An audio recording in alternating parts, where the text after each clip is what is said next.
రోగం వచ్చింది తెలుసా మీకు? ఇక్కడ కాదులేండి, కళ్ళు తెరిచి నిద్రపోతున్నారంట మధ్యాహ్నం పూట. కళ్ళు తెరిచి నిద్రపోతున్నారు. ఇప్పుడు కళ్ళు తెరిచి ఎవరు నిద్రపోతున్నది? కళ్ళు తెరిచి ఎవరు దేవుని వాక్యాన్ని వింటున్నది? మాకు ఇప్పుడు పరీక్ష. ఈ పరీక్షలో మేము పరీక్షలో పాస్ కావాలి. కాబట్టి ఎవరు నిద్రపోయేది తెలియదు, ఎవరు వాక్యం వింటున్నది తెలియదు. మీరు కాదు అన్న ఇక్కడ రాలేరు ఇంకా ఆ యొక్క వ్యాధి.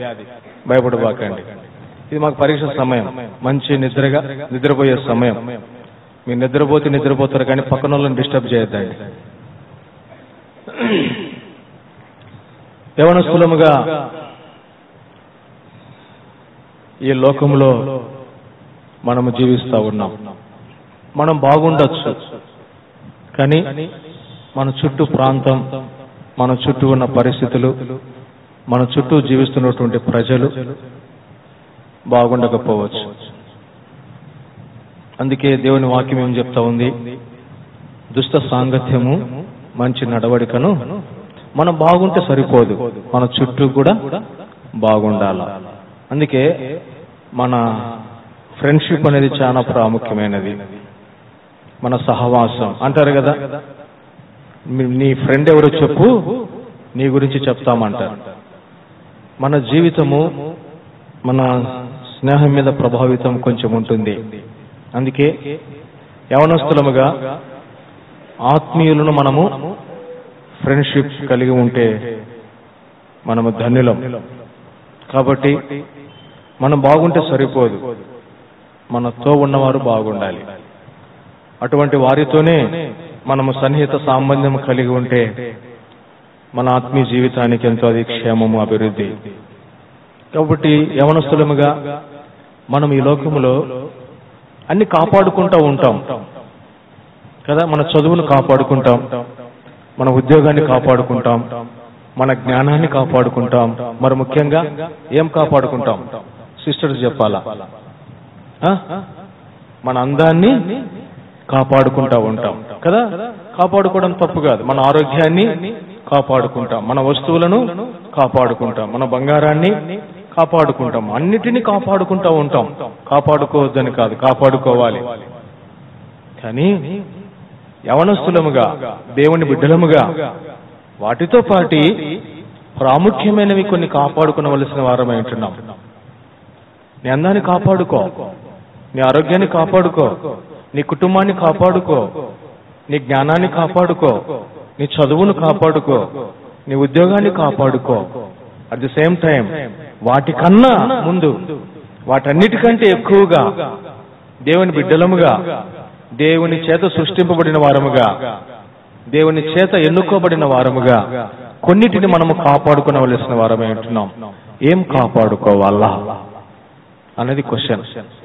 ఇప్పుడు ఆన్సర్స్ వెతకాల. క్వశ్చన్ లీక్ అయిపోయింది. ఏంటి? ఏం కాపాడుకోవాలా? ఇప్పుడు ఆన్సర్ బైబిల్లో నుండి మనం వెతకాల. రండి, 6000 సంవత్సరాల మానవ చరిత్రలో మహాజ్ఞాని ఎవరైనా? సమూయేలు దగ్గర పోయినారు.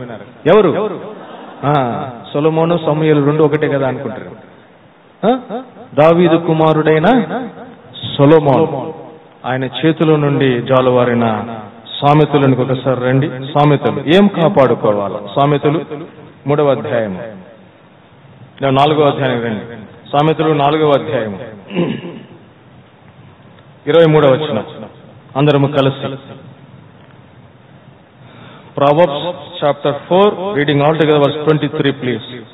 నీ హృదయములో నుండి జీవధారలు బయలుదేరును, కాబట్టి అన్నిటికంటే ముఖ్యముగా నీ హృదయమును భద్రముగా, అన్నిటికంటే ముఖ్యంగా కాపాడుకోవాల్సిందేంటి?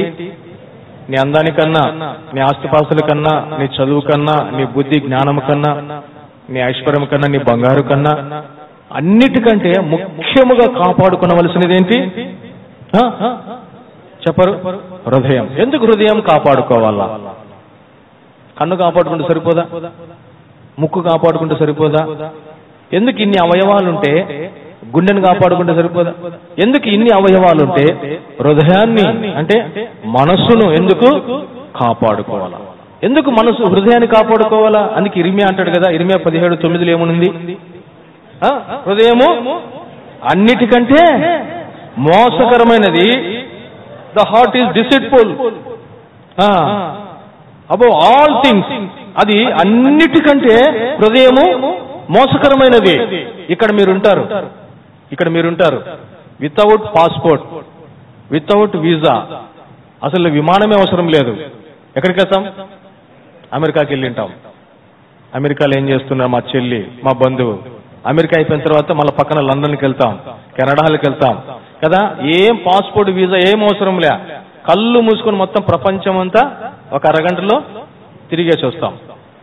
ఎంత మోసకరమైందంటే మన హృదయం అంత మోసకరమైనది.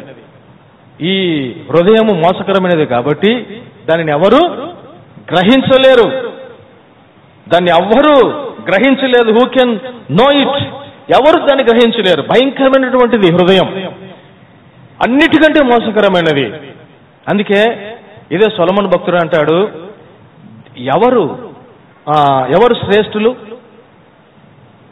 మనం అనుకుంటాం బిల్ క్లింటన్ శ్రేష్ఠుడు, లేకుంటే అరబ్ రాజు, డబ్బులుంది కదా భూమి మీద ఆయన ఎక్కువ, లేకుంటే ఇన్ఫోసిస్, మైక్రోసాఫ్ట్ సిఇఓలు కదా, ఇదంతా డబ్బులు బాగున్న వాళ్ళు శ్రేష్ఠులేమనుకుంటాం. కానీ పరమజ్ఞాని, మహాజ్ఞాని ఏమంటున్నాడు? ఎవరు శ్రేష్ఠులంట? రండి, సామెతలు 16:32. ఎవరు శ్రేష్ఠులంట? 16:32. మనం డబ్బులుంటే శ్రేష్ఠులు అనుకుంటా ఉంటాం, అందం ఉంటే శ్రేష్ఠులు అనుకుంటా ఉంటాం. పరాక్రమశాలి కంటే దీర్ఘశాంతము గలవాడు శ్రేష్ఠుడు. అది ఎందుకు హృదయం అన్నిటికంటే మోసకరమైనదంటే మన మనసును మనము స్వాధీనం చేసుకోవాలా. ఈనాడు ఎవరు శ్రేష్ఠులు అంటే ఎవరైతే తన మనసును స్వాధీనపరుచుకుంటూ ఉంటారో వాళ్ళు మాత్రమే శ్రేష్ఠులు. మన మనసును మనము స్వాధీనం చేసుకోలేము. అనేక సార్లు గుర్తుపెట్టుకుందాం యవనస్తులారా, మన మనసు మనం చెప్పినట్టు వినాలా. మన మనసు మనం చెప్పినట్టు వినాలి, కానీ మనసు చెప్పినట్టుగా మనం వినొద్దు. ఎప్పుడైతే మనసు చెప్పినట్టు మనం వింటామో తప్పుదారిలో పోతాం. మనం చెప్పినట్టు మన మనసు ఉండాలి, మన కంట్రోల్లో మన మనసు ఉండాలా. ఇన్ని గంటలకు నేను లేవాలా అని నువ్వు అనుకొని నీ మనసులో నువ్వు కంట్రోల్ పెట్టుకుంటే లేస్తావు. ఏమనుకుంటావు? ఆదివారం కదా, ఏముంది ఎప్పుడు పడుకొని లేటుగా తొందరపడి లేస్తూ ఉంటావు. ఈరోజు ఒక్కరోజు గంట లేటుగా లేవు అని మనసు చెప్తా ఉంటుంది. ముడుచుకొని చలికి బెడ్షీట్ కప్పుకొని పడుకుంటా ఉంటావు. ఒక అరగంట చదువు అని నువ్వు అనుకుంటావు, కానీ నీ మనసు ఏమంటుంది? చదివినేదే ఏమవుతుంది, పడుకోరదు అని మనసు అంటుంది. మన మనసు మనం చెప్పినట్టు వింటే పొరపాటు. మనము చెప్పినట్టు మన మనసు వినాలా. ఈరోజు నేను 2 అధ్యాయాలు చదవాల్సిందే. నీ మనసు 2 సేపు పడుకొని మళ్ళీ లేచి మళ్ళీ చదువుదిలే అంటుంది. లేదా సెల్ ఫోన్ 2 సేపు చూడంటుంది, వాట్సాప్ 2 సేపు గెలుకు అంటుంది. ఈ మనసు ఇట్లా చెప్తా ఉంటుంది. నీ మనసు నీ కంట్రోల్లో ఉంటేనే, అందుకే దాన్ని మనం ఏం చేయాలా? అణుచుకోవాలని అంటాడు. చూడండి సామెతలు 25:28. మన మనసును మనం ఏం చేయాలంట? 25:28. ప్రాకారము లేక పాడైన పురము ఎంతో. ఒక ప్రాకారము లేకోకుంటే, ఆ ఇంటికి ప్రాకారపు గోడ లేకపోతే ఎంత ఆ భద్రత ఉండదో, ఆ పురమునకు ప్రాకారం లేకపోతే, చుట్టూ గోడ లేకపోతే, అందుకే పెద్ద పెద్ద రాజ్యాలకు చుట్టూ ఏముంటాయి? శత్రువుల దాడి నుండి తప్పించబడ్డానికి ఆ కోటకు ఏముంటుంది?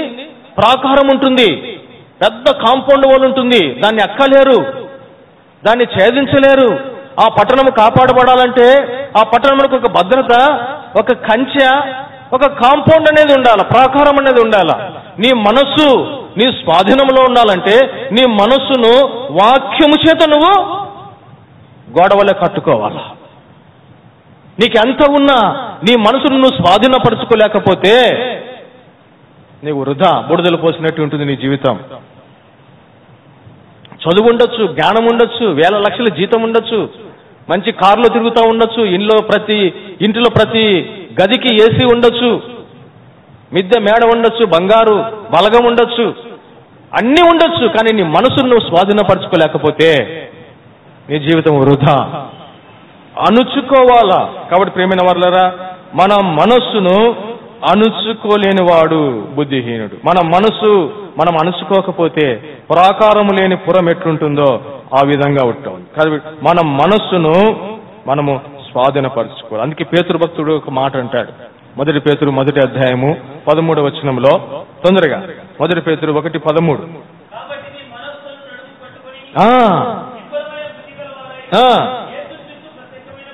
చాలు, మన మనస్సునే కట్టుకోవాలా. మన మనస్సును మనము స్వాధీనంలో ఉంచుకోవాలి.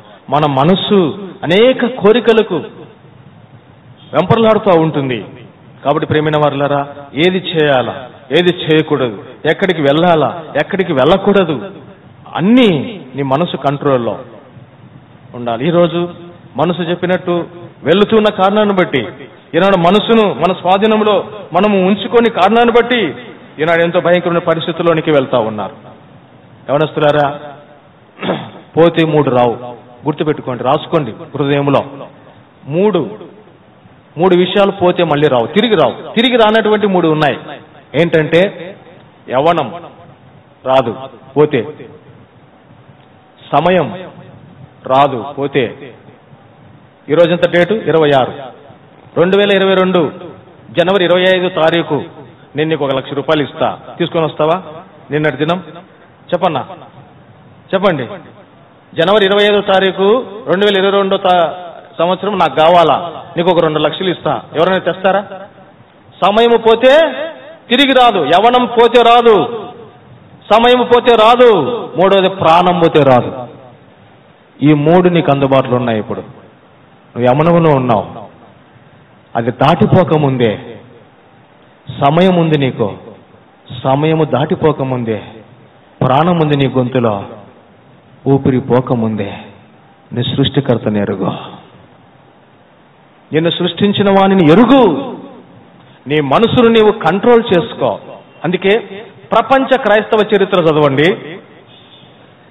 ప్రపంచ క్రైస్తవ చరిత్ర ఏం చెప్తుందంటే, బిట్వీన్ 13 to 26, 13 సంవత్సరముల నుండి 26 సంవత్సరాల మధ్యలో ఎవరైతే రక్షణ పొందినారో పేరెన్నిక గన్న వారుగా తయారైపోయినారు. ప్రపంచము నలుమూలలా ఈ మధ్య వయసులో రక్షణ పొందిన వారిని దేవుడు బలమైన పాత్రలుగా తయారు చేసి వాడుకున్నాడు. బహుశా ఈ మధ్యలోని మీరున్నారు. 13 నుండి 26 సంవత్సరాలలో మీరున్నారు. మీ హృదయం ఇంకా చీకటిలోనే ఉందా? మీ హృదయం ఇంకా అంధకారంలోనే ఉందా? గుప్పెడు నీ గుండెలో యేసుకు చోటివ్వు. హృదయం అనే తలుపు దగ్గర నిలుచుండి ఆయన ఎండకి ఎండుతూ, వర్షానికి తడుస్తూ, గాలికి విరవబడుతూ, చలికి వణుకుతూ నీ హృదయం తలుపు దగ్గర నిలిచి తడుతూ ఉన్నాడు. ఎన్ని రోజులు వాయిదా వేస్తావు చెల్లి? యేసు లేకోకుండా నీ బ్రతుకు జీరో అయ్యా, జీరో. మనము శూన్యం. బీటెక్, ఎంటెక్, ఎన్ని టెక్కులు చదివినా ఒకరోజు గుటెక్ అనాల్సిందే. అవునా కాదా? నువ్వు బీటెక్ చదువు, ఎంటెక్ చదువు, ఒకరోజు గుటెక్ అంటావు. నీవైనా నేనైనా మరణానికి మర్యాద లేదు. అయ్యో చిన్నవాళ్ళే, అయ్యో ఐసీయూలో ఉన్నారే, అయ్యో వృద్ధాపంలో ఉన్నారే, మర్యాద ఉందా? ఎవరినైనా వచ్చి తగులుతుంది. అనుకున్నామా? మూతి గుడ్డ చుట్టుకొని శానిటైజర్ పూసుకొని అయ్యో ఆగు, రావద్దు, దగ్గరికి దగ్గద్దు. ఏంటి పరిస్థితి? ఎందుకు వచ్చినాయి ఇవన్నీ? ఏ రోజు అనుకోలేదే. రేపు ఏమొస్తుందో నీకు తెలియదు. రేపు సంవత్సరం ఎటువంటి వేవ్స్ వస్తాయో, ఎటువంటి కరోనా లాంటి వైరస్లు విజృంభిస్తాయో మనకు తెలియదు. ఈరోజు సమయం నీకు ఉంది. ఈరోజు నీ గొంతులో ఊపిరి ఉంది. ఈరోజు నువ్వు యవ్వనంలో ఉన్నావు. ఈ వయసులో దేవుని చేతులోనికి రా.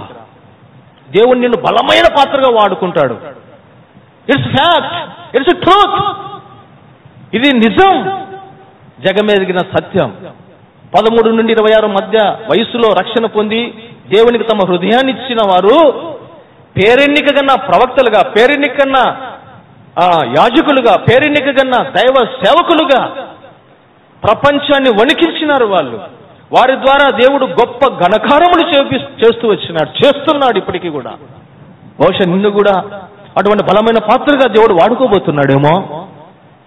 ఎన్నో ప్రయత్నాలు చేసినావు, చాలు, ఈ జీవితానికి ఒక్క ఫుల్ స్టాప్ పెట్టు. ఇప్పుడు జీవించిన జీవితానికి ఒక్క ఫుల్ స్టాప్ పెట్టు, చాలు. ఇంకా బ్రతుకుతే క్రీస్తు కొరకు బ్రతుకుతానే ఒక తీర్మానంలోనికి రా. ఎన్ని రోజులు క్రీస్తు లేకుండా బ్రతుకుతావయ్యా? నీకెన్ని ఉన్నా క్రీస్తు లేకపోతే నీ జీవితం సున్నా. సున్నా లాంటి నీ జీవితం పక్కన ఒకటి అన్న యేసుని చేర్చుకో. ఇప్పుడు ఒకటి ఆ సున్నా పక్కన వస్తే ఏమైంది? 10 అయింది. ఈ సున్నాకి ఇంకొక సున్నా పక్కన పెడితే 100 అయింది. ఇంకొక సున్నా పెడితే 1000 అయింది. ఇంకొక సున్నా పెడితే 10,000 అయింది. ఇంకొక సున్నా పెడితే ఒకటి నీ పక్కన చేరితే నీ జీవితం అనే సున్నాలన్నీ చేర్చే కొలది నీ విలువ పెరుగుతూ పోతుంది కానీ తగ్గదు. ఒకటిని తీసేసేవనుకో, ఇన్ని సున్నాలుంటే ఏం ప్రయోజనమో? ఇన్ని సున్నాల పక్కన ఒక్కటి పెడితే నీకు విలువ ఉంది. కాబట్టి నీ జీవితము శూన్యము. ఒక యేసును సొంత రక్షగా అంగీకరించుకో. మారు మనసులోనికి రా. నీ జీవితం ఉన్నపాటిని ఎవరికి చెప్పొద్దు. నీ తల్లిదండ్రులకు చెప్పొద్దు, నీ బంధువులకు చెప్పొద్దు, నీ స్నేహితులకు చెప్పొద్దు, సేవకులకి ఎవరికి చెప్పొద్దు. నిన్ను సృష్టించింది ఆయనే, నీ కొరకు ప్రాణం పెట్టింది ఆయనే, నీ కొరకు రక్తం కార్చింది ఆయనే, నిన్ను బాగు చేసేది ఆయనే. మార్కు 7:37 ప్రకారం ఆయన సమస్తమును బాగుగా చేసి నిన్ను చేస్తాడు, నీ జీవితాన్ని కడతాడు. ఆయనకు సమర్పించి, యేసు నన్ను బాగు చేయి, యేసు నా హృదయంలోనికి రా. ఒక్క ప్రార్థన నీ జీవితాన్ని మలిచివేస్తుంది. వాయిదా వేసుకో బాగు. అదో హాస్పిటల్, హైదరాబాద్లో నిమ్స్ హాస్పిటల్. ఒకడెక్కడ యవనస్తున్నాడు, మీలాంటి యవనస్తుడు, విశ్వాసులకు పుట్టినవాడు, ఒకే కుమారుడు. తల్లిదండ్రులు మొత్తుకున్నారు, అయ్యా మేము రక్షణ పొందిన వారం, నువ్వు మా కడుపున పుట్టినావు, రక్షణ పొందు, రక్షణ పొందు. సేవకులు చెప్పినాడు, సేవకురాలు చెప్పినాడు, పెద్దలు చెప్పినారు, ప్రతిమలాడినారు. దేవుడు ఎన్నోసార్లు ఆ యవనస్తుని కుండ బద్దలు కొట్టినట్టుగా గుండెను బద్దలు చేసింది ఆయన వాక్యం. వాత వేయబడిన మనస్సాక్షి. ఇంకా నాకు వయసు ఉంది, ఇంకా నేను ఏదో చేయాలనుకుని యవనస్తుడు అనుకుంటూ వచ్చినాడు. ఎన్నో తరుణాలు దేవుడు ఇచ్చినాడు. ఇచ్చిన సమయాన్ని సద్వినియోగం చేసుకోలేదు. అకస్మాత్తుగా యాక్సిడెంట్ గురైపోయాడు, హాస్పిటల్కి వెళ్ళిపోయాడు. అప్పుడు ప్రతిరోజు సేవకురాలు ప్రార్థన చేసి, అయ్యా బాగుపడతావు, ఈ లోకం శాశ్వతం కాదయ్యా, చూడు ఎంత భయంకరమైన యాక్సిడెంట్ దేవుడు నన్ను తప్పించినాడో, ఒక్కసారి నీ హృదయం ఇవ్వు దేవునికి, ఒక్కసారి నీ హృదయం ఇవ్వు దేవునికి అన్నాడు కదా. అంకుల్, రేపు నా బర్త్డే, రేపు నా హృదయాన్ని దేవునికి ఇచ్చేస్తా అన్నీ చెప్పగానే వాళ్ళు ప్రార్థన చేసి వచ్చేసినాడు. ఆ రోజు రాత్రి 11 గంటలకు బ్రెయిన్ డెడ్ అయిపోయింది. యాక్సిడెంట్ అయింది కదా, బ్రెయిన్లోకి వెళ్ళిపోయింది, బ్రెయిన్లో క్లాట్ వచ్చేసింది, అన్కాన్షియస్లోకి వెళ్ళిపోయాడు. బ్రతికున్నాడు, కళ్ళు తెరిచినాడు, కానీ ఎవరిని గుర్తుపట్టలేని పరిస్థితి. తన శరీరం తన స్వాధీనంలో లేదు, ఏం చేస్తున్నాడో తెలియడం లేదు, అన్కాన్షియస్లోకి వెళ్ళిపోయినాడు. ఇప్పుడుందా? రేపు అన్నాడు, రేపు తన జీవితంలో లేదు. 1 గంట ముందు తన పాపములు ఒప్పుకొని ఉంటే క్రీస్తు దగ్గరికి పోయేవాడు, పరలోకము తనకు దొరికేది. ఆ మరుసటి రోజు ఆపరేషన్ చేసినారు, ఫెయిల్ అయిపోయింది, వెళ్ళిపోయినాడు. అనుకోబాకయ్యా రేపు నేను ఇస్తాను హృదయాన్ని అని. తెలియదు. నీ జన్మ ఎప్పుడో నీకు తెలియదు, నీ మరణం ఎప్పుడో నీకు తెలియదు. పెళ్లి చేసుకునే పెళ్లి దినము నీకు తెలియచ్చు, నీ జన్మదినము నీకు తెలియకోకుండా నువ్వు వచ్చినావు, నీ మరణ దినము కూడా నీకు తెలియదు. మన కాలగతులు ఆయన వశంలో ఉన్నాయి. ఎప్పుడు పిలుస్తాడో, నరులారా తిరిగి నా దగ్గరికి రండి అని ఎప్పుడు పిలుస్తాడో నన్ను, నీకు తెలియదు, నాకు తెలియదు. ఇప్పుడు నీకు సమయం ఉంది, ఇప్పుడు నీకు యవ్వనంలో ఉన్నావు, ఇప్పుడు నీ ప్రాణము నీలో ఉంది. ప్రాణం పోతే ఏమి చేయలేవు. ఆ పిల్లోడు అనుకున్నాడు, రేపు నా బర్త్డే కదా, నేను రేపు సంతోషంగా నా హృదయాన్ని ఇస్తా, నా పాపాలు ఒప్పుకుంటా అనుకున్నాడు. ఒప్పుకోలేకపోయాడు, వెళ్ళిపోయినాడు.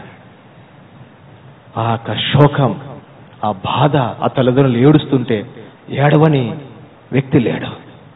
బహుశా ఈ స్థితి వస్తే నిన్ను కన్నని తల్లిదండ్రులు ఎంతగా ఏడుస్తారు, నిన్ను సృష్టించిన ఆ దేవుడు ఎంతగా బాధపడతాడు. ఎవరి కొరకై నువ్వు సృష్టింపబడ్డావు? దేవుని కొరకే సృష్టింపబడ్డావు. దేవుడు నిన్ను తన స్వరూపములో తన పోలిక చొప్పున తన చేతులతో ఎఫెసు 2:10 మనం ఆయన చేసిన పని అయి ఉన్నాం. మనము జిగటం మట్టి, ఆయన మన నిర్మాణకుడు, ఆయన కుమ్మరి. ఆయన తన స్వరూపంలో తన పోలిక చొప్పున తన చేతులతో నిన్ను తయారు చేసుకున్నాడు. నువ్వు మరణించి సమాధి చేయబడి నువ్వు నరకానికి వెళ్ళడం ఆ దేవునికి ఇష్టం లేదు. నువ్వు నిత్యం సంతోషంగా పరలోకంలో దేవునితో ఉండాలని దేవుడు ఇష్టపడుతూ ఉన్నాడు. కాబట్టి బ్రతికిన బ్రతుకు చాలు. ఇంకా ఒక్కరోజు నీ హృదయాన్ని మోసపరిచి నీ హృదయాన్ని ఉన్నపాటున ఆయన చేతిలో పెట్టు. ఆయన కడిగి పరిశుద్ధపరచు. అన్నిటికంటే ముఖ్యంగా నీ హృదయమును, చెప్పండి, నీ హృదయమును మొట్టమొదటిగా మన హృదయమును మనము జాగ్రత్తగా కాపాడుకోవాలా. గుర్తుపెట్టుకోండి, యంగ్ ఏజ్ అన్నది అతి ప్రాముఖ్యమైనది. రాసుకోండి, చాలా ఇంపార్టెంట్ యంగ్ ఏజ్. ఈ వయసులో మంచి ఆరోగ్యం ఉంటుంది.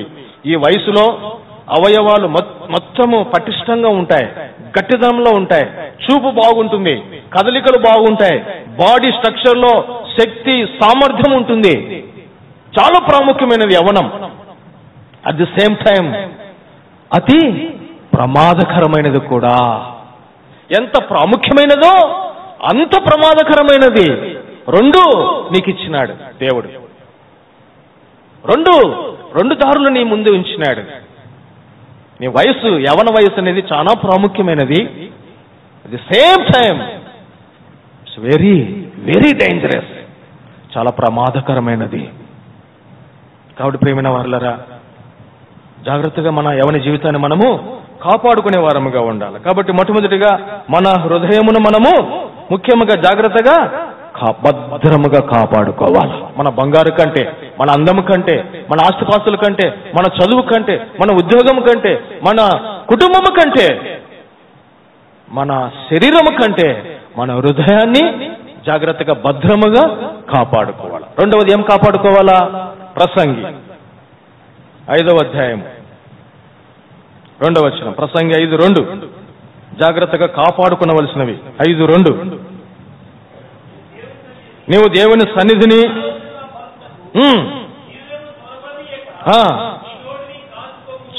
భద్రంగా కాపాడుకునవలసింది మొట్టమొదటిగా హృదయాన్ని. రెండవది ఏం కాపాడుకోవాలా?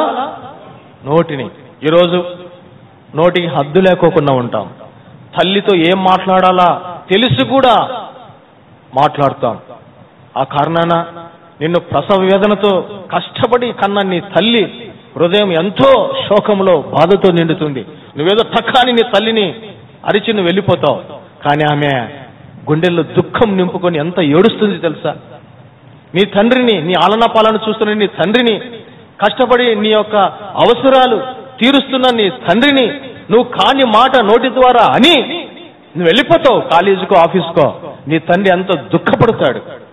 ఈనాడు దేవుని ప్రజలముగా, దేవుని బిడ్డలముగా, దైవ సేవకులను, దేవుని చేత ఏర్పరచబడిన పెద్దలను మనం ఇష్టానుసారంగా మాట్లాడుతూ ఉంటాం. బహుశా వారి ముందర మాట్లాడకపోవచ్చు, కానీ ఎక్కడ మాట్లాడతాం? ఎవరికి తెలియకోకుండా ఫోన్లలో మాట్లాడుకుంటూ ఉంటాం. అవునా కాదా? నరమలేని నాలుగు అదిరెదిరి పడుతూ ఉంటుంది. దీనికి నేను అనుకుంటా ఉంటా, ఇన్ని మాటల తర్వాత ఇంత డబ్బు కట్టాలనంటే బాగుండింది రోజుకు. అవునా కాదా? నువ్వు ఇన్ని మాటలు మాట్లాడాలా, ఇన్ని మాటలు నువ్వు క్రాస్ అయినావు అనుకో, నువ్వు ఒక 1000 రూపాయలు కట్టాలంటే అప్పుడు నోటికి చిక్కం వేసుకునే వాళ్ళం, చూసుకునే వాళ్ళం. ఎన్ని మాట్లాడినా వచ్చిందా అని. ఈనాడు నోటికి హద్దు అదుపు లేకోకుండా, తల్లిదండ్రులన్న గౌరవం లేకోకుండా, పెద్దలన్నా ఇంకిత జ్ఞానం లేకోకుండా, దైవ సేవకులన్న గ్రహింపు కూడా లేకోకుండా మన ఇష్టానుసారంగా మనం మాట్లాడే వారంగా ఉంటాం. ప్రతి మాటకు మోషే దైవ సేవకుడండి.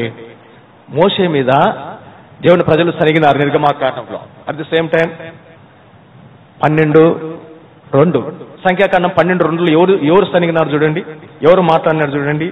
ఆమెను బట్టి, ఆమెనంటే కూషు దేశస్తురాలను, నీగ్రు అమ్మాయిని పెళ్లి చేసుకున్నాడని ఆమెను బట్టి, ఆ స్త్రీని బట్టి మిర్యాము అహరోనులు అతనికి విరోధముగా గుసగుసలాడినారు.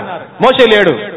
మోషే గురించి ఆ మిర్యాము ఆ స్త్రీని పెళ్లి చేసుకున్నాడని మోషే లేడు అక్కడ. మోషేను చూసి మోషే లేడు. ఆ స్త్రీని బట్టి మోషే మీద వీళ్ళు మాట్లాడుకుంటా ఉన్నారు, సనుగుతా ఉన్నారు. గొనుగుతా ఉంటే ఎవరు వినిండేది? 3వ వచనము, యెహోవా ఆ మాట చెప్పరు, వినేను. ఎవరు వినేది? మనం మాట్లాడే మాటలు ఎవరు వింటా ఉంటారు? ఫోన్లలో మాట్లాడేది కూడా ఎవరు వినరులే, నేను ఆయనే మాట్లాడుకుంటున్నాం. లేకుంటే ఎక్కడ దూరంగా వెళ్ళి చీకటిలో గుసగుసలాడుతున్నాం మేమిద్దరమే, ఎవరికి తెలియదు అనుకోబాకు. మోషే లేదా? స్త్రీని బట్టి మిరియాము అహరోనులు మోషే మీద సనిగి మాట్లాడుకుంటున్నా మోషే వినలేదు కానీ దేవుడు విన్నాడు. విని ఏం వచ్చింది? చూడు, అనవసరంగా తెచ్చుకుంది. ఈనాడు నీకు అనవసరమైనవి వస్తాయి, నీకు నష్టం కలిగించేటి వస్తాయి. ప్రజల మీద, నీకు జన్మనిచ్చిన తల్లిదండ్రుల మీద, దైవ సేవకుల మీద, పెద్దల మీద నువ్వు కానిపోని మాటలు మాట్లాడబాకు. దానివల్ల నీకు నష్టమే. అందుకే దావీదు జరిగినాడు. దావీదు అంటాడు 141వ కీర్తన చూడండి, 141వ కీర్తన 3వ వచనంలో, నా నోటికి కావలి ఉంచుకుంటా అంటాడు. ఒక ప్రార్థన ఆయనది. ఎంత బాగా ప్రార్థన చేస్తాడు. మనం ప్రార్థన చేయమంటే ప్రార్థన అండి అది. ఎప్పుడైనా ప్రార్థన చేసినావా? ప్రభువా ఎగ్జామ్స్ వస్తున్నాయి కానీ నేను చదవలే, పక్కన బాగా చదివిన వాళ్ళని కూర్చోబెట్టి నాకు చూపించేటట్టుగా నాకు సహాయం చేయ ప్రభువా. మమ్మీ రేపు ఎగ్జాము, నువ్వు ఉపవాసం ఉండు. నువ్వు ఉపవాసం నేను దండిగా తిని పడుకుంటే పొద్దున్న లేచిపోతా, నువ్వు రాత్రి అంతా ఆన్లైన్ పేట్ చేయి ఉపవాసం ఉండి. రాసేది మనము, ఉపవాసం ఉండేది మన తల్లిదండ్రులు కదా. ప్రియమైన వాళ్ళరా, ఎప్పుడైనా ఈ ప్రార్థన చేసినామా? ఎగ్జామ్స్ ఉన్నాయి, ప్రార్థన చేయి, తప్పు కాదు. ఆస్తిపాస్తులు కావాలా, మంచి భవిష్యత్తు కావాలా, ప్రార్థన చేయి, తప్పు కాదు. ఏ రోజు ఇటువంటి ప్రార్థన చేసినామా? యవనస్తులముగా ఏమని? నా నోటికి ఏమంటున్నాడు ఆయన? చదవండి అన్నమాట తొందరగా.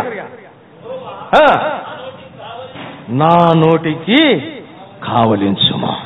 ఉదయకాలం లేచి ప్రార్థన చేసుకో.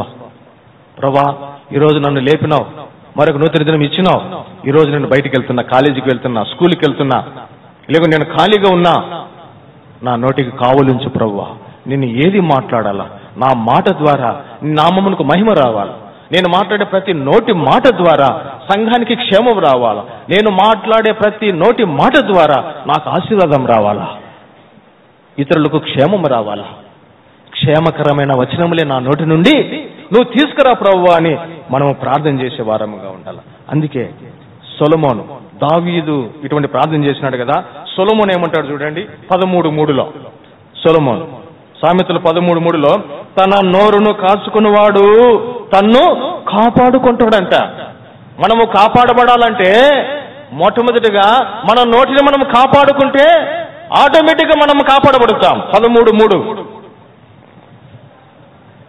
చదవండి తీసిన వాళ్ళు. తన నోరును కాచుకున్నవాడు తన్ను కాపాడు. నిన్ను నువ్వు కాపాడుకోవాలంటే నీ నోటిని నువ్వు కాచుకో, నీ నోటికి చిక్కం వేసుకో. అంటే అగ్ని లాంటిది అంటారు కదా, అగ్ని లాంటిది. ఒక అగ్ని రవ్వ ఏం చేస్తుంది? అడవిని కాల్చివేసినట్టుగా నీ మాట ద్వారా ఎన్నో కుటుంబాలు శిథిలమైపోతాయి. నువ్వు మాట్లాడే పనికిరాని మాట ద్వారా భార్య భర్తలు విడిపోవచ్చు. నువ్వు పనికిరాని మాట మాట్లాడటం ద్వారా సంతోషంగా ఉన్న వ్యక్తి అశాంతికి గురి కావచ్చు. నీ కాని మాట ద్వారా సంఘంలో విమతములు, విభజనలు, కక్షలు కారణము కావచ్చు. కాబట్టి మనము కాపాడబడాలంటే మన ఆరోగ్యం కాదు ముఖ్యం.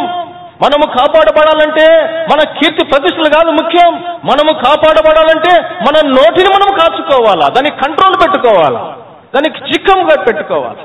అప్పుడే మనము కాపాడబడతాం. ఇతరులకు క్షేమం వస్తుంది, మనకు ఆశీర్వాదం వస్తుంది, దేవుని నామానికి మహిమ వచ్చేదిగా ఉంటుంది. కాబట్టి దావీదు వలె నా నోటిని కాపుదల ఉంచుకుంటా ప్రభువా, నాకు సాయం చేయి. సొలొమోను వలె ఏమని ప్రార్థన చేసి, సొలొమోను ఏమంటున్నాడు? నన్ను కాపాడేది నా ఆరోగ్యం కాదయ్యా, నన్ను కాపాడేది నా ఆస్తి కాదు, నన్ను కాపాడేది నా నోరు. ఇటువంటి గ్రహింపులో మనం ఎప్పుడైతే ముందుకు వెళ్తా ఉంటామో అప్పుడే. అందుకే మన నోటిని మనము భద్రము చేసుకుంటే మన ప్రాణాన్ని కాపాడుకున్నట్టు అంటాడు. ఇదే సామెతలు 1వ అధ్యాయము, తొందరగా 21వ అధ్యాయం 23వ వచనం. 21, 23 సామెతలు. మనము ప్రాణముతో నిత్యము మనం ప్రాణంతో బ్రతకాలంటే ఏం కాపాడుకోవాలి చూడండి. నోటిని నాలుకను భద్రం చేసుకునేవాడు తన ప్రాణమును కాపాడుకుంటాడు. ప్రేమైన వాళ్ళారా, ఎన్ని శ్రేష్టమైన సామెతలలో నోటి గురించి మనసు గురించి ఉందంటే ఎన్నో ఉన్నాయి. ధ్యానం చేయండి. నాకు కొన్ని గుర్తొచ్చినట్టు చెప్తా ఉన్నాయి. చాలా విషయాలు ఉన్నాయి. కాబట్టి మనము ప్రాణముతో శ్రమల నుండి కాపాడబడాలంటే మన ప్రాణము మన గొంతులు ఊపిరి ఉండేంత వరకు మనము జీవించాలి. మంచిగా జీవించాలంటే మన నోరే ముఖ్యమైనది.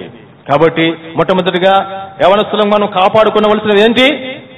హృదయమును కాపాడుకోవాలా. హృదయం అన్నిటికంటే మోసకరమైనది, భయంకరమైన వ్యాధి కలిగి దాన్ని గ్రహించేవాడు ఎవడు లేరు.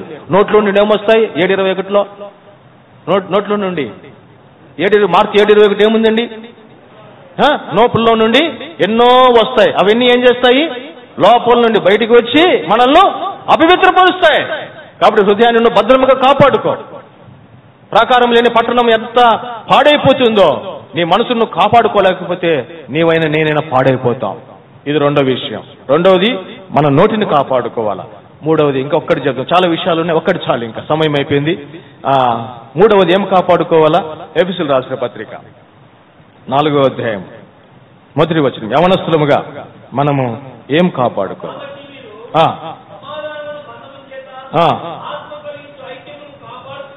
అబ్బా, ఏం కాపాడుకోవాలంట? ఐకమత్యతను కాపాడుకోవాలా. ఈ విషయంలో మనం చాలా పొరపాటు చేస్తూ ఉంటాం. అన్నీ కాపాడుకుంటాము కానీ ఇక్కడ పొరపాటు. ఐకమత్యత ఉండదు. భార్యాభర్త, 2 పిల్లలు, నలుగురుంటే నలుగురిలో ఐకమత్యత ఉండదు. ఇంట్లో వ్యక్తిగతంగా ఐకమత్యత ఉండదు. ముఖ్యంగా ఫస్ట్ వ్యక్తిగతంగా ఐకమత్యత ఉండాలా, ఏక మనసు ఉండాలా. ఏంటి వ్యక్తిగతంగా అంటే? 9:30 యూత్ రిట్రీట్.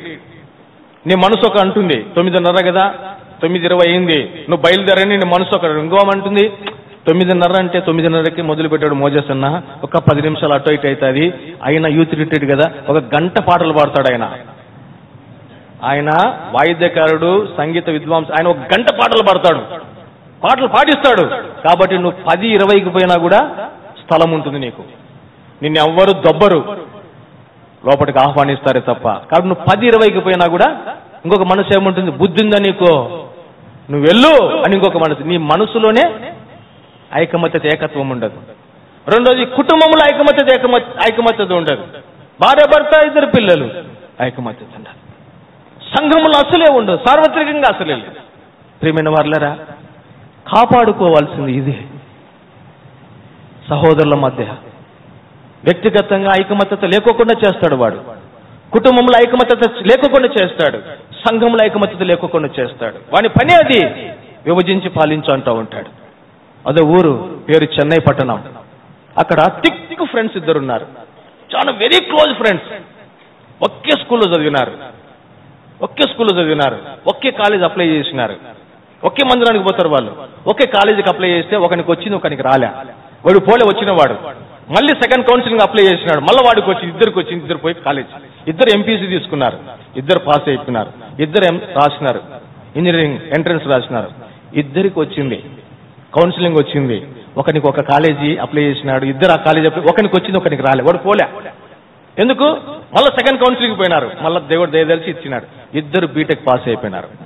అయిపోయిన తర్వాత 2 ఉద్యోగానికి అప్లై చేసినారు, 2కి ఉద్యోగం వచ్చింది, ఒకే చోట వచ్చింది. పోయినారు. 2 ఇల్లు కదా, 2 బాక్సులు తెచ్చుకుంటారు. అంతా మధ్యాహ్నం 1:30కు సైరన్ మోగినప్పుడు ఒకే చోట ఉద్యోగం చేస్తున్నారు.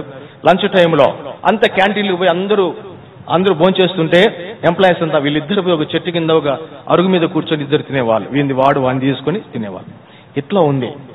ఇట్లా ఉంటే రోజులు, వారాలు, సంవత్సరాలు అయిపోతున్నాయి. వాళ్ళని 2ని విడదీయాలని చాలా ప్రయత్నం చేసినారు, ఎవరి చేత కాలే. ఒకరోజు పందెం కాసినారు. ఒకడు వచ్చి ఒరే వాళ్ళిద్దరిని నాకు 1 వారం టైం వేయండి, 2ని విడదీస్తా అన్నాడు. మిగతా వాళ్ళని అన్నారు కదా, ఒరే మేము చాలాసార్లు ప్రయత్నం చేసినాం రా, మా చేత కాలి, నీ చేత ఏమవుతుందంటే లేదు పందెం కాయండి అన్నాడు. పందెం కాసినారు. 5 రోజులైంది. 6వ రోజు అన్నారు కదా, ఒరే మేము చెప్పినామా ఓడిపోతావురా, 6 రోజులు వచ్చింది, నువ్వు వాళ్ళని విడదీలు రే, ఈరోజు విడదీస్తావు చూడండి అన్నాడు. వాళ్ళిద్దరు భోంచేసి చేతులు కడుక్కొని కూర్చొని కబుర్లు ఆడుతూ ఉంటే వీడు భోజనం చేసిన తర్వాత అందరూ ఉండగా వీడు పోయినాడు. ఒకటి పోయి ఒరే ఎట్రా అన్నాడు. అంటే ఇద్దరు లేసి వస్తున్నారు. రే నువ్వు కాదు, నువ్వు అక్కడికి రా అన్నాడు. ఒకడు ఆగిపోయినాడు, ఒకటి వచ్చినాడు. థిక్ ఫ్రెండ్స్ లో ఒకటి వచ్చినాడు. ఒకటి వచ్చిన తర్వాత భుజం మీద చేసుకుని అట్ట వరకు దూరం పిలుచుకుని పోయి ఒడ్లు ఉంటాయి కదా, ఒడ్లు దంచితే ఏమైతాయి అన్నాడు. ఇది పిచ్చోరైన చిన్న పిల్లలకు తెలుసు, ఒడ్లు దంచితే బియ్యం అవుతాయి అన్నాడు. నవ్ యూ కెన్ గో అన్నాడు. అంతే వెళ్ళిపో అన్నాడు. వచ్చిన తర్వాత ఆడున్నవాడు ఫ్రెండ్ ఏమన్నా అంటే రే భుజం మీద చేసుకుని వాడు అంత దూరం తీసుకుని ఏం చెప్పినారు రా వాడు అన్నాడు. వాడు పిచ్చోడు రా, వాడు క్వశ్చన్ వేసినాడు. అది బాగా నవ్వులాట ఉంది. ఒడ్లు దంచితే ఏమైతాయి అన్నాడు. నేనన్నా నవ్వుకుంటూ ఒడ్లు దంచితే బియ్యం అవుతారా అన్నా అంటే రే అది కాదు వాడు చెప్పింది. వాడు నా గురించి నీకు ఏదో చెప్పినాడు. అంత దూరం తీసుకుపోయి నా గురించి ఏదో చెప్పినాడు. చెప్పరంటే ఒరే గాడ్ ప్రామిస్ రా, వాడు ఏమీ చెప్పలే, వాడు అడిగింది అదే, నేను చెప్పింది అదే ఆన్సర్. లే అది కాదు చెప్పింది, వాడు నా గురించి ఏదో చెప్పినాడు అది చెప్పు. లేదురా స్వామి వాడు ఏం చెప్పలే, ఇదే చెప్పాడు. రే ఒకే స్కూల్లో చదువుకున్నాం రా, ఆ రోజు నీకు ఇంటర్మీడియట్, ఆ రోజు కాలేజీలో నీకు సీట్ రాలేదు, నేను ఆగిపోయినారా, నీకు వచ్చేంత వరకు నేను మళ్ళీ అప్లై చేయలేదురా, గుర్తుందా? అవునరా గుర్తుంది. ఒరే ఒకే దగ్గర ఒకే కంచంలో ఒకే పడుగులో పడుకున్నాం, ఇప్పుడు నాకు మోసం చేస్తూ ఒరే నాయన నీకు మోసం కాదురా, వాడు అన్నింది అదేరా నేను చెప్పి రే అది కాదు నా గురించి ఏదో చెప్పినాడు. లేదురా లేదు. ఆ రోజు నుండి ఇద్దరు విడిపోయినారండి. ఒక్క చిన్న మాట ఐకమత్యతను దూరం చేసింది. ప్రియమైన వారులారా, ఐకమత్యతను కాపాడుకోవాలా. ఈనాడు ఐకమత్యంగా ఉన్న వారిని విడదీయడానికి శత్రువు పనిచేస్తూ ఉంటాడు. మనం గ్రహించాలా. ముఖ్యంగా యవనస్తులము, ఐకమత్యమే మహాబలం అన్నారు. మనం ఐకమత్యంగా ఉంటే శత్రువును ఎదిరించవచ్చు.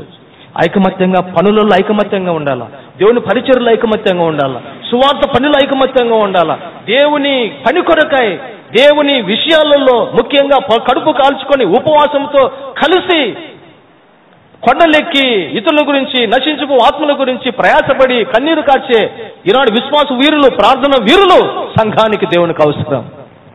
అది కావాలంటే ఐకమత్యతను కాపాడుకోవాలా. ఏం కాపాడుకోవాలా? హృదయాన్ని కాపాడుకో, నీ నోటిని కాపాడుకో, ఐకమత్యతను కాపాడుకో. మోకరించు, ప్రార్థన చేసుకుందాం.